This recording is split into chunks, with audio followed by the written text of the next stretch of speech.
Olá, seja bem-vindo a mais um Univerciência, o primeiro programa brasileiro de TV aberta e internet que é produzido por meio de uma colaboração entre as TVs e universidades públicas nordestinas.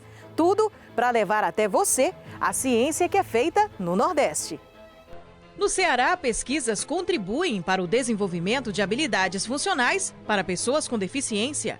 Cientistas da Universidade Estadual do Sudoeste da Bahia e parceiros entram com pedido de patente por conta da descoberta de biocombustível.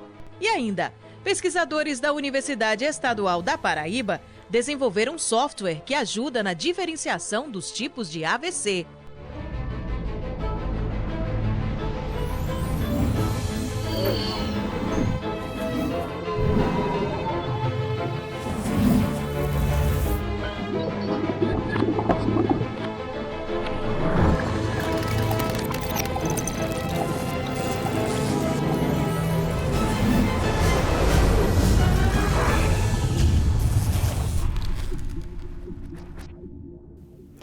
Olha só que interessante.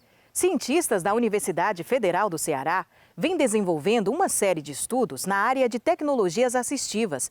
O resultado pode contribuir na ampliação das habilidades funcionais da pessoa com deficiência.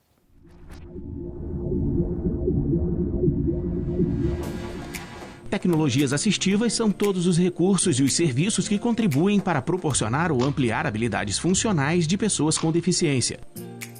Na UFC de Quixadá, o Núcleo de Inovação e Empreendedorismo, o programa Inove, desenvolve pesquisas nessa área por meio da Célula de Tecnologia Assistiva.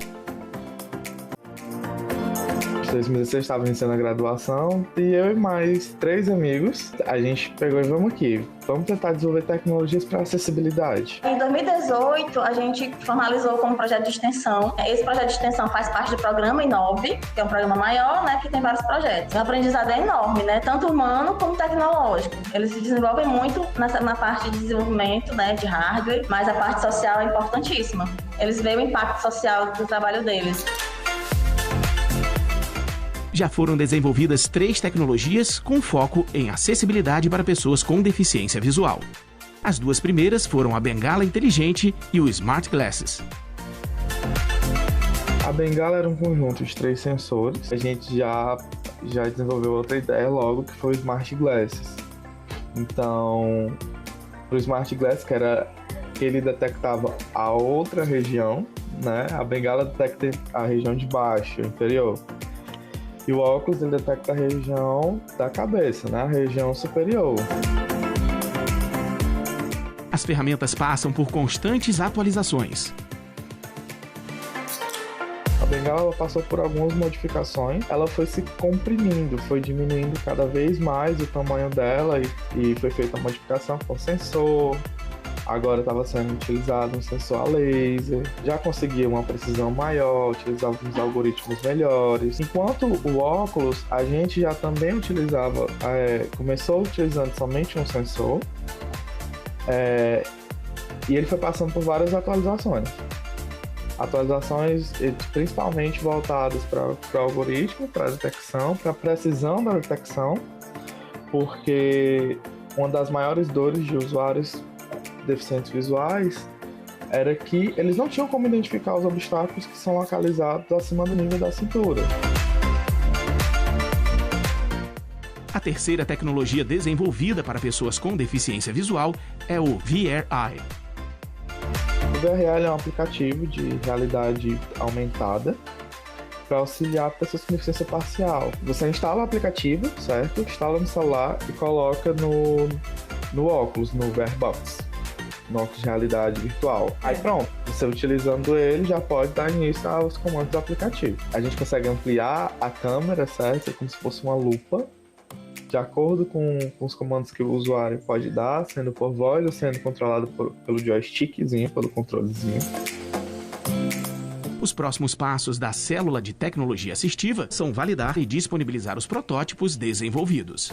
O que a gente está buscando agora é organizar isso a fim de pegar o que já se tem e começar a avançar no sentido da avaliação dos protótipos que a gente já tem para organizar um fluxo de produção do início até a disponibilização. mesmo que a gente não vá produzir, embora eventualmente possa, mas a ideia é que pelo menos chegue numa fase de validar e deixar disponível para quem quiser utilizar. Parabéns aos nossos cientistas. E daqui a pouco, o Univerciência volta trazendo informações a respeito da descoberta de mais um teste de diagnóstico da Covid-19. E isso é trabalho dos cientistas da Universidade Federal da Paraíba. Fique com a gente.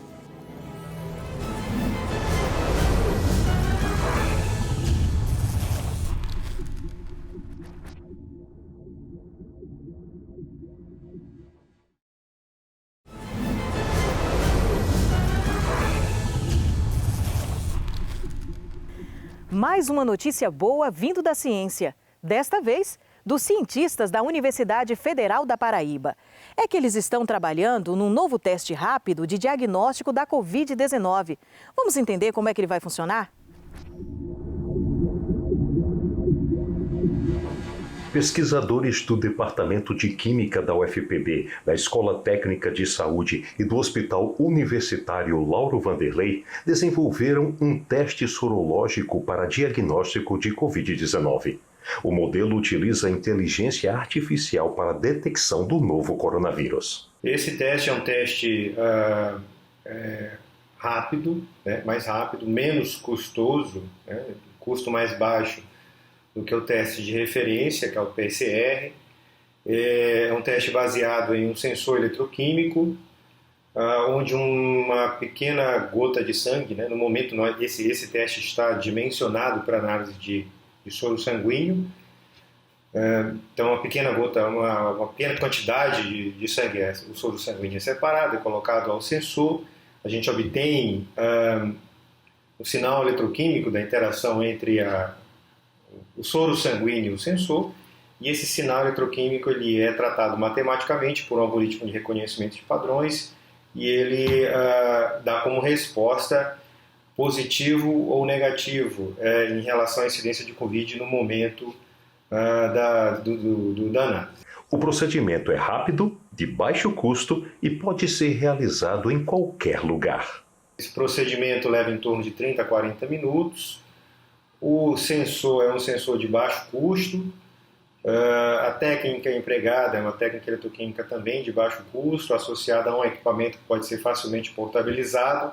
Então pode ser levado a qualquer espaço, qualquer local, sem uma estrutura complexa de laboratório, né? O próprio uso do equipamento não requer um treinamento complexo para sua execução.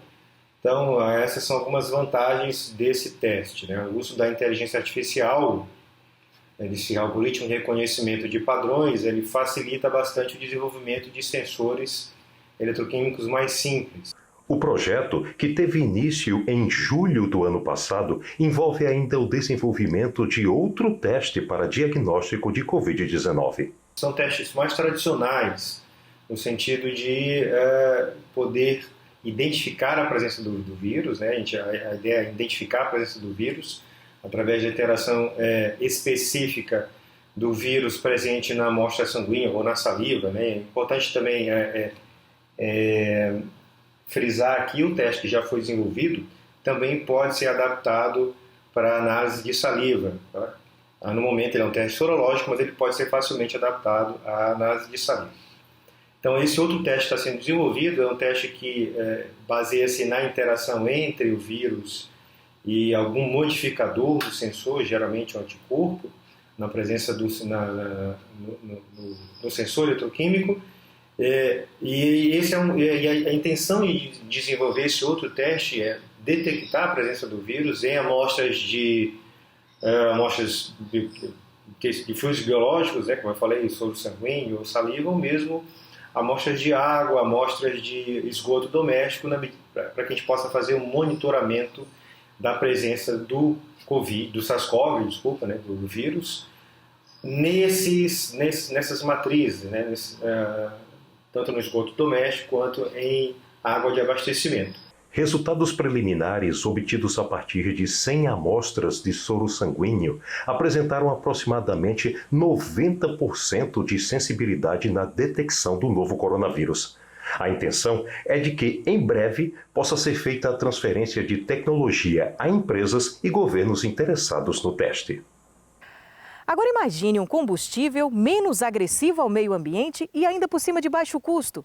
Pois o produto já fez os pesquisadores da Universidade Estadual do Sudoeste da Bahia entrarem com um pedido de patente.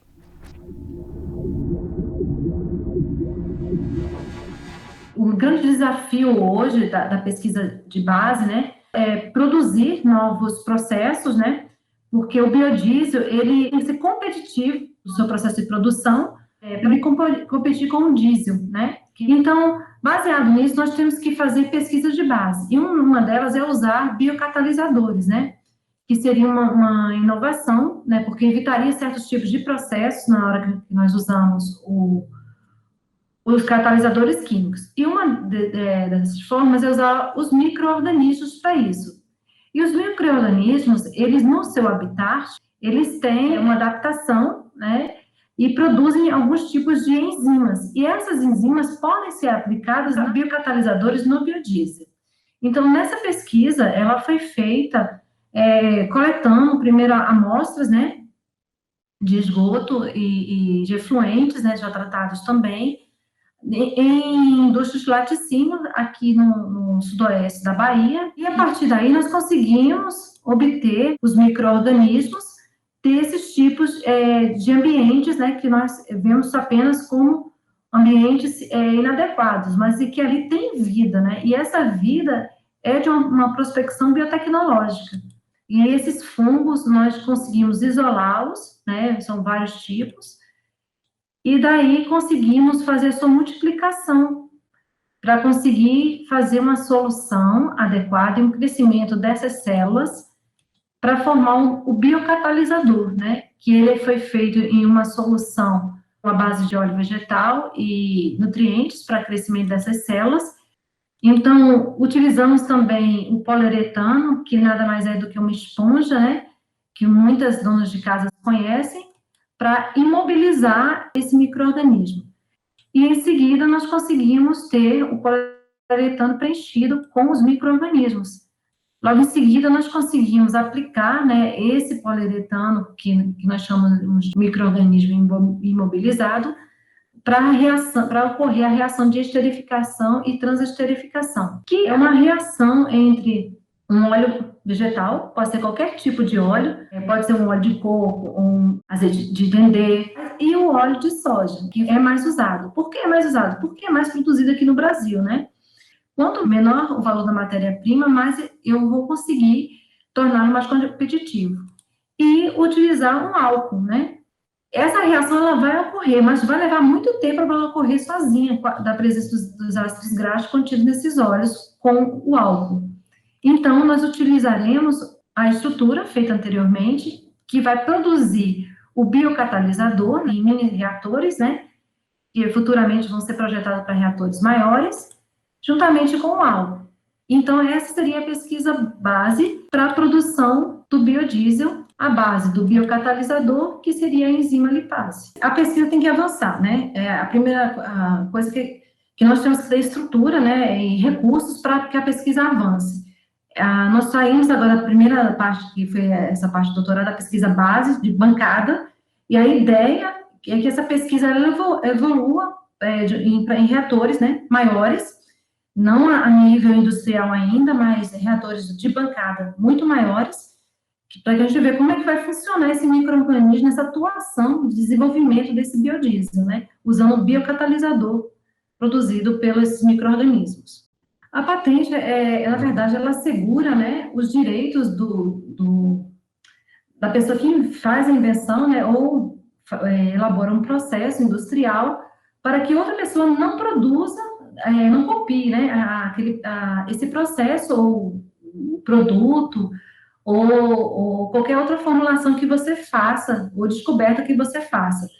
E na pesquisa a questão mais, a patente ela é feita mais também pela maioria dos pesquisadores, para assegurar, né, com a intenção de voltar verbas, né, que o processo consiga chegar à indústria e a gente consiga captar verbas para a universidade, né? Essa é a nossa intenção de gerar essas patentes, para que a universidade consiga se manter à base dos projetos da pesquisa básica, né? Futuramente, a gente produzir o nosso próprio biodiesel numa indústria que alguém deseje fazer isso, desenvolver essa tecnologia, né? Ser desenvolvida a nível de mercado.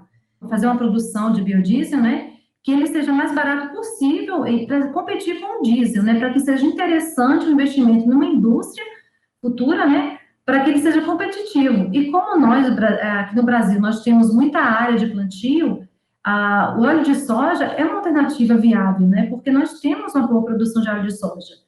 É diferente de alguns outros países que não têm essa produção tão intensa do óleo vegetal, nós temos essa vantagem, né? Então, seria uma expectativa positiva, né, nessa questão de produção. Mas ele pode ser aplicado, esse biocatalisador, para um reuso de óleo a partir de frituras, de óleo, qualquer tipo de óleo vegetal. Então, isso pode ser até uma questão ambiental também, de você utilizar um resíduo que acaba sendo descartado de modo inadequado, ser recolhido, né, e produzido para os carros. E o impacto, e fazer a redução desse impacto da poluição.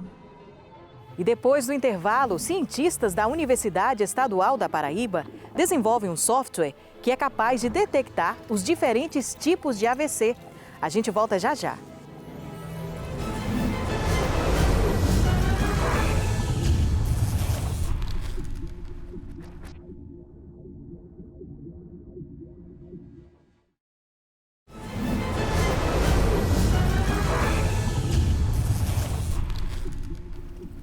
Você sabia que 70% das pessoas que sofrem um acidente vascular cerebral não conseguem retomar as atividades profissionais? Os dados são da Sociedade Brasileira de Doenças Cerebrovasculares. E a ação rápida nesses pacientes pode diminuir as sequelas. E pesquisadores da Universidade Estadual da Paraíba desenvolveram um software que é capaz de diferenciar os tipos de AVC. Tudo para facilitar para os médicos não especialistas iniciarem o melhor tratamento para o paciente no menor espaço de tempo. O software foi desenvolvido dentro do Laboratório de Imagens e Sinais do NUTES da Universidade Estadual da Paraíba. A ideia dos pesquisadores é que a partir dele fique mais fácil fazer o diagnóstico dos pacientes e a diferenciação entre os tipos de acidente vascular cerebral, o AVC. Essa pesquisa, ela iniciou-se com a definição de um trabalho de mestrado, de dois alunos aqui do nosso programa de pós-graduação em tecnologia em saúde. Então, em parceria com o NUTES, juntamente com a nossa equipe de pesquisadores aqui do LAIS, o Laboratório de Análise de Imagens e Sinais, a pesquisa se deu pelo fato da necessidade do atendimento emergencial em casos, especificamente, de pacientes acometidos de AVC. O paciente que chega na emergência com quadro de AVC agudo, ele apresenta normalmente um quadro clínico muito característico dessa doença e deve ser atendido o mais rápido possível para se definir principalmente o diagnóstico diferencial de que tipo de AVC está acometendo aquele indivíduo.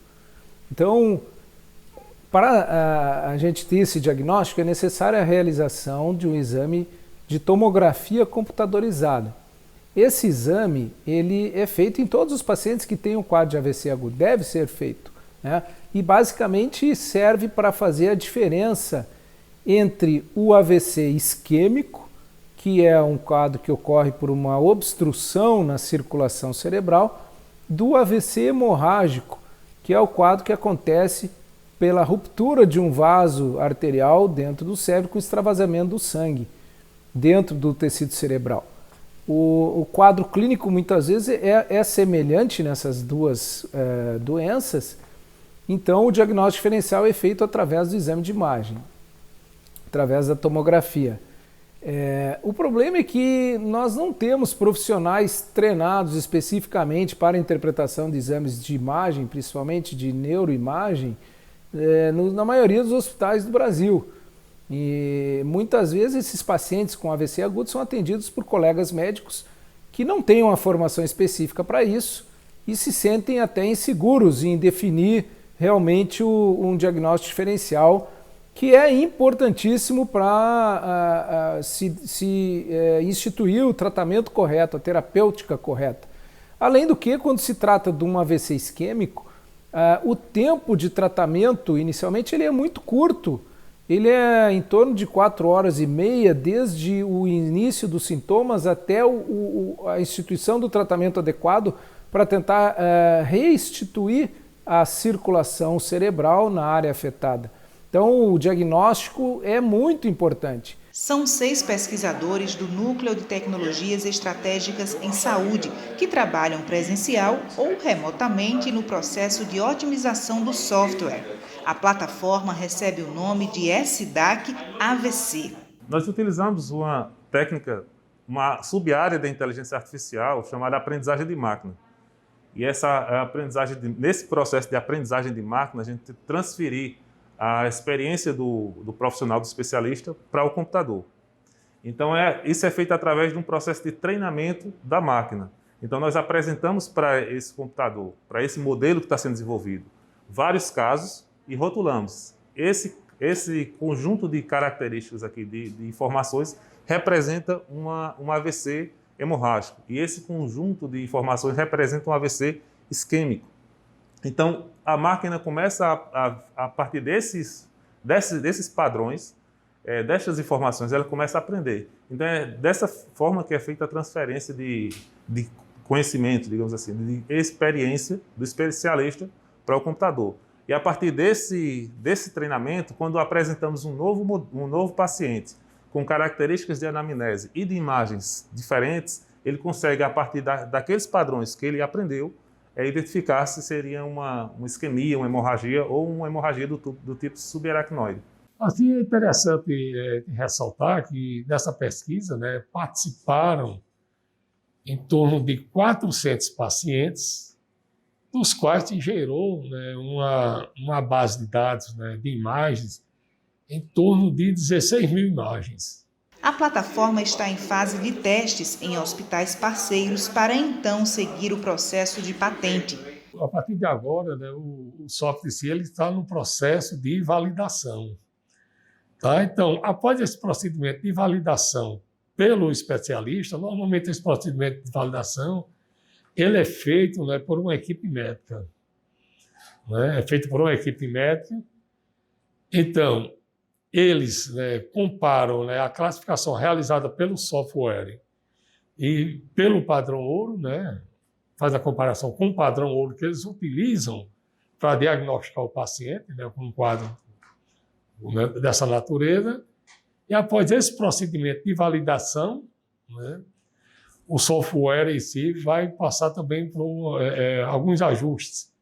Esses ajustes serão definidos após o procedimento de validação da equipe médica. Outro processo em si é a melhora do interfaceamento, essas coisas. Vai passar por um teste de usabilidade. Só após isso, com injeção de novas funções, é que o software vai estar disponível. Eu acho que deve levar aí pelo menos aí mais uns 6 meses, para que se tenha o uso do mesmo. Ele vai impactar assim, diretamente o uso dele no interior do estado, ou seja, nos pequenos centros, não nos grandes centros médicos, mas nos pequenos centros, onde normalmente não há médicos especialistas em determinadas áreas. Então, um plantonista lá no hospital do interior, quando recebe um paciente com um quadro desse, o software em si irá o ajudar bastante, o auxiliar no diagnóstico. E são pesquisas como esta que trazem um pouco de esperança para as pessoas que sofrem um AVC. Parabéns aí mais uma vez aos nossos pesquisadores. Bom, o Universiência de hoje fica por aqui.